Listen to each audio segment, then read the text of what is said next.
E aí, Edivan Martins? 10 horas e 10 minutinhos. O uso de medicamentos para diabetes e obesidade. E aí eu vou te dar aqui dois exemplos, né? A tirzepatida. Que houve? Tirzepatida. E também a semaglutida. Já Jesus tinha do ouvido céu. falar? Eu ouvi assim por alto, né? Mas Pois é, né? Mas esses medicamentos, Edivan, têm ganhado destaque. Mas também, geram preocupação.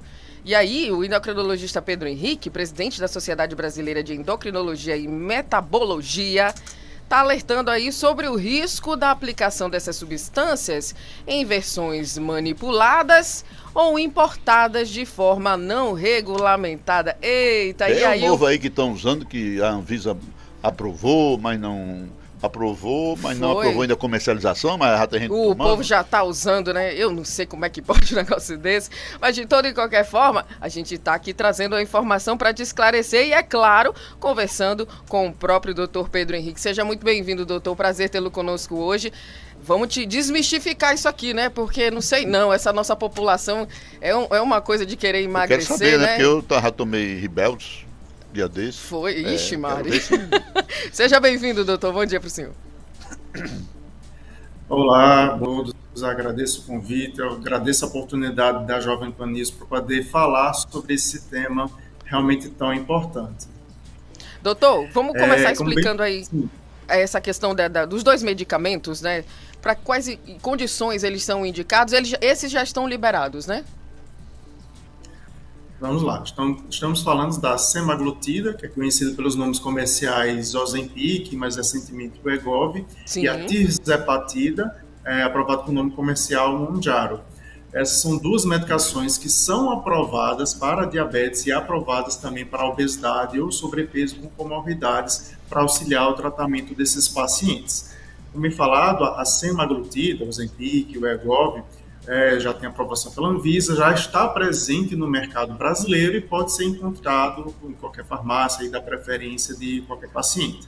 Já a tirzepatida, que é o Mounjaro, ela é uma medicação que já tem sua aprovação pela Anvisa, mas ainda não chegou no mercado brasileiro. Então, você não encontra ela pelas farmácias. Mas já tem Você gente ainda até tomando, poderia... né, doutor Pedro? Pois é, muita gente tomando. O que poderia ser feito de forma regulamentada? O paciente vai por conta própria no exterior, compra a medicação e Sim. traz. Então, teria permissão para poder fazer uso ou adquirir em plataformas de e-commerce. Isso também será uma via regulamentada. Porém, o que tem acontecido, e com até bastante frequência, é que estão sendo disponibilizadas supostas formas manipuladas dessas medicações que não têm registro de eficácia ou segurança, não tem nenhum órgão regulamentador vendo a segurança e eficácia desse tipo de medicamento.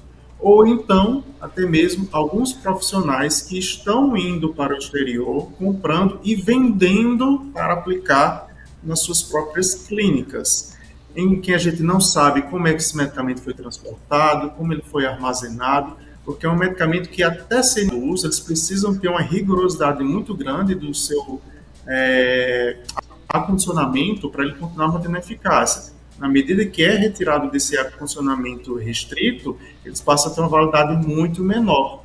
Então, inclui essa questão da eficácia e a pureza da medicação, se for transportada de forma errada, principalmente em períodos mais prolongados, e outra, que é proibido, é vedado pelo Código de Ética Médica, o mesmo profissional médico atuar como médico e farmacêutico ao mesmo tempo, ou seja, ele mesmo prescrever e vender a medicação. Isso é uma coisa que a gente tem observado, não só aqui em Natal, mas enfim, em outras cidades e outros estados.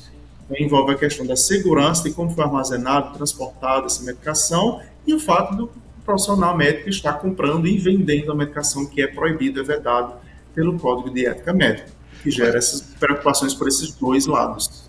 Quais seriam as consequências principais, doutor, de uso de uma medicação manipulada, por exemplo, que não tenha um acompanhamento médico à altura e oferecimento até de pacotes, né? Tem informações que o pessoal está oferecendo pacotes de 5 mil, 7 mil, até 10 mil reais, porque é uma medicação um pouco cara. E você usar esse medicamento pode criar problema para a sua saúde e também pode ter problemas para o profissional que está aí ultrapassando a barreira da legitimidade e da própria legislação, já que a Anvisa aprovou, mas a comercialização ainda não foi totalmente autorizada. Vamos lá. Começando com a parte de manipulação. Primeiro que esses dois medicamentos, seja semaglutida ou tirzepatida, elas não tiveram quebra de patente. Então, não foi fornecido a molécula para ser manipulada. A empresa que produz, que é a Novo Nordisk, ela, como não tem quebra de patente, ele não dá qual é a molécula, qual é o insumo de base para as farmácias de manipulação poderem manipular. Então, as farmácias de manipulação não podem adquirir esse insumo, a molécula, para fazer esse medicamento aqui. Até poderia importar a molécula de algum outro país, que o outro país, porventura, já tenha liberado, mas essa molécula que é fabricada em algum outro país não é regulamentada pela Anvisa. Então, não tem essa aprovação também para fazer isso. Então, se está sendo manipulado, está sendo manipulado de forma irregular pela legislação vigente. E não só isso. Já tem comprovação em várias outras cidades e estados, isso já foi feito um alerta pela Sociedade Endócrina Internacional, a Associação para o Tratamento de Obesidade e Síndrome Metabólica e a Sociedade de Diabetes também a nível nacional, de medicações falsificadas. Então, em que é dito que foi manipulado e tem aquela medicação X, a semaglutida, a tirzepatida, mas na verdade o que tem dentro não é outra substância, é outra medicação. Então já tem evidência de pessoas que foram internadas, foram hospitalizadas com consequências, efeitos colaterais graves por medicamentos falsificados ou impuros, contaminados, que não foram condicionados de forma correta. Então tem impurezas em sua composição, certo? Porque não foram regulamentados, foram transportados de formas inadequadas. Então ter essas repercussões. Então isso realmente traz um perigo, um dano muito importante para os pacientes. E essa questão dos profissionais que estão vendendo, comercializando e criando pacotes, protocolos, entra na questão de estarem infringindo a próprio Código de Ética Médico, certo? A regulamentação do Conselho Federal de Medicina, que eles não podem atuar dessa forma. Então, eles estão vendendo esse medicamento para aplicar nas próprias clínicas. E outra, compram o medicamento e aplica para mais de um paciente, porque principalmente na fase inicial de uso dessa medicação, é preciso usar doses menores e aumentando com o tempo. Tanto é que tem canetas menores e tem canetas com doses maiores. Eles estão comprando a dose maior, estão dividindo para vários pacientes. Então, até um compartilhamento da mesma medicação para mais de um paciente, o que um risco mais elevado ainda de contaminação cruzada entre um paciente e outro. Então, um risco muito relevante. E o Conselho Regional de Medicina e o Conselho Federal de Medicina é que realmente consiga fazer análise de situação e, se necessário, se comprovado, o que as evidências têm sugerido, que a gente tem visto de relato do paciente, o que eles próprios profissionais divulgam em suas mídias sociais, que punam esses profissionais de acordo com o que a própria recomendação, legislação do próprio Conselho Federal de Medicina. E o próprio paciente também, né, doutor? Tomar consciência de que, pelo amor de Deus, como é que você vai usar ali um medicamento que é utilizado em outras pessoas, né? Um risco aí enorme para a saúde, né? Tentando ali, geralmente, né, utilizando esse medicamento para emagrecer, né, para o emagrecimento, não em si para a doença da diabetes, né? Mas usando para emagrecer e utilizar dessa maneira assim, né, que dessa forma, disseminar dessa forma é tão horrível, né? O pessoal realmente precisa ter uma certa consciência também, né, Edvan?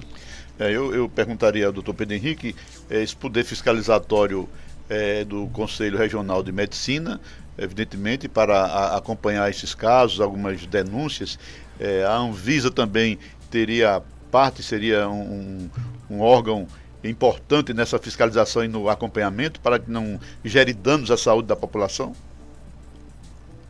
Exato, a Anvisa vai ter esse papel regulamentador a nível mais global, de tentar fazer fiscalização, de tentar ver se encontra medicamentos falsificados, que diz que tem uma coisa, na verdade tem outra, ver se tem clínicas locais que estão vendendo esse tipo de medicamento que não poderia estar fazendo e assim fazem. e o Conselho Federal de Medicina e o Conselho Regional de Medicina vai ter efeito fiscalizador para o médico em si, não só para a instituição ou lotes de medicamentos, mas se um profissional está atuando de forma irregular com o que é preconizado, aí a questão de investigar, advertir, punir, da forma como for necessário, a depender de caso a caso, sempre analisando se realmente for comprovar as evidências do que é sugerido pelos pacientes, o que é dado, assim tomar atitudes com relação a isso. E para os pacientes, eles mesmos podem, por exemplo, entrar no site do CRM, existe um portal de denúncias no site do CRM também, que pode ser feito inclusive por leigos, por pacientes que tenham sido lesados, tenham sido efeitos colaterais graves dessas medicações, ou que percebeu que tem um médico que está prescrevendo, está vendendo, aplicando na própria clínica, certo? O que é vedado, como eu disse, pelo Código de Ética Médica, esse próprio paciente pode também tentar fazer essa denúncia. Maravilha. E os pacientes também, doutor, tem como identificar, né, se está adquirindo ali um medicamento que é regulamentado? É importante também, né, aquelas pessoas que utilizam ali o medicamento da forma correta, que realmente precisam, né, em virtude da doença, como é que identifica?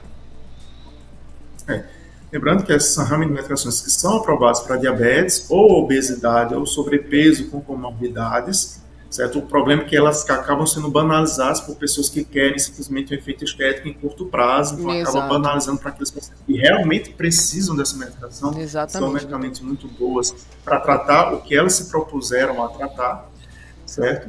Então, como, por exemplo, não houve quebra de patente desses medicamentos, eles podem adquirir em qualquer farmácia que quiser, dessas, enfim, que encontra a esquina, tem seus nomes comerciais, como eu disse, a semaglutida, tem o Mozambique, tem o Wegovy, a tisapatida, como eu disse, só tem como adquirir no exterior. Se esperar alguns poucos meses, tá para chegar no mercado brasileiro aí a previsão do primeiro trimestre do ano que vem, compraria mesmo em qualquer farmácia aqui do Brasil sem problemas. Mas se tem um médico, aí, independentemente seja esses medicamentos ou outras, aplicação de soro, de soroterapia, qualquer outra coisa, que seja vendido e aplicado na própria clínica, não é permitido pelo Código de Ética Médica, seja ela semaglutida, tisapatida ou qualquer outra, pode sim ser denunciado para o Conselho Regional de Medicina.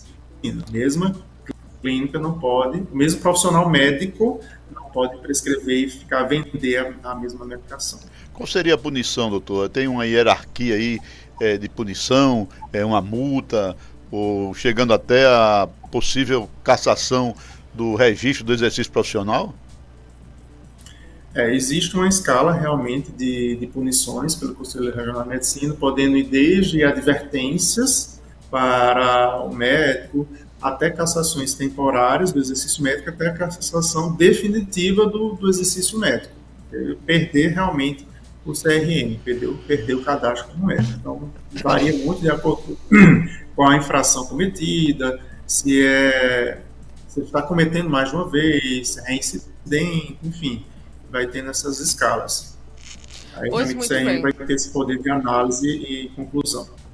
Pois muito bem, doutor. Então, portanto, fica aí o alerta, né, a todos. Você que de repente aí está pensando, já utiliza ou está pensando em utilizar, né, algum desses medicamentos, fica atento, né? Não se coloque em risco, pelo amor de Deus, né? Não é o objetivo, muito pelo contrário. E aí quero agradecê-lo, doutor. Muito obrigada aí pelas informações, por trazer esse alerta aqui para o nosso Tribuna Livre nesta manhã. Agradeço a oportunidade de poder falar esse tema, e vista realmente o intuito de trazer segurança para os pacientes e tentar não banalizar os alimentos, porque acaba que, por ter muito esse imbróglio, quem teria um eventual benefício acaba ficando com medo de utilizar quando realmente poderia. Pois é, doutor. Portanto, fica mais uma vez o alerta, gente. Conversamos com o endocrinologista Pedro Henrique, ele é presidente da Sociedade Brasileira de Endocrinologia e Metabologia. Muito obrigada, doutor. Mais uma vez, um ótimo dia para o senhor. E é isso, Edivan Martins, fica aí o alerta, né, para todo mundo aí que de repente está pensando, já utilizou, enfim, né, tem esses medicamentos tem todo um jeitinho ali de utilizar, né, O próprio Ozempic mesmo fica ali guardado, tem que ficar guardadinho, né, na geladeira, tudo bonitinho, né? Então não vá se colocar em risco não, né? E não é para não utilizar, mas né, faça da forma mais correta Esse possível, monte de água né? aí tem que botar o pé no freio, deixar chegar, né? Se é uma coisa legalizada. Exatamente, né? Também tem isso, né? Um abraço, Olha, eu gente, quero mandar um abraço para o mande. Adeilton